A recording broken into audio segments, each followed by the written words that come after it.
নমস্কাৰ বন্ধুসকল, আপোনালোকে চাই আছে how to Assamese YouTube channel.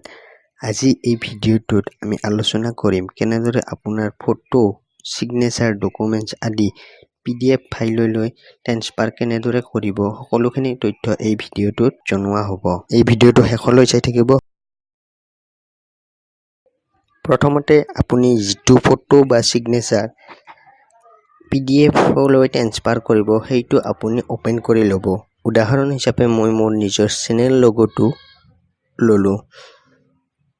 Open কৰা হোৱাৰ পাছত ইয়াত ওপেন বুলি যি অপচন থাকিব সাইডত, তাত ক্লিক কৰিব। ক্লিক কৰি আপোনালোকে ফটোশ্বপত ক্লিক কৰি দিব। আপোনালোকে ডাইৰেক্ট ফটোশ্বপতো পাৰে, এনেকৈ কৰিলেও হয়, এনেকৈ ভাল হয় বেছি।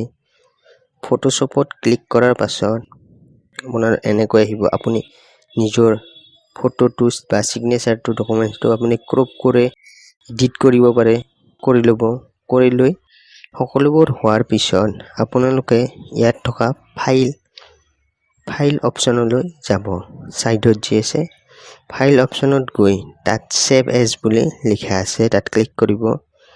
সেভ এজত তলত আহিব, ইয়াত দিয়া আছে বহুতো ধৰণৰ কেনেদৰে আপুনি সেভ কৰিব, বহুতো ধৰণৰ টাইপ দিয়া আছে।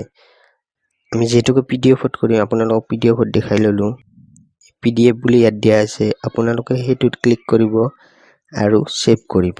আৰু সেভ কৰিব আপুনি নিজে ঠাই, ধৰ আপুনি ডেস্কটপত সেভ কৰিব পাৰে, নিজৰ ডিছত সেভ কৰিব পাৰে, যিহত কৰে আপুনি। মই যিহেতুকে সেইত থম, ডেস্কটপত থম।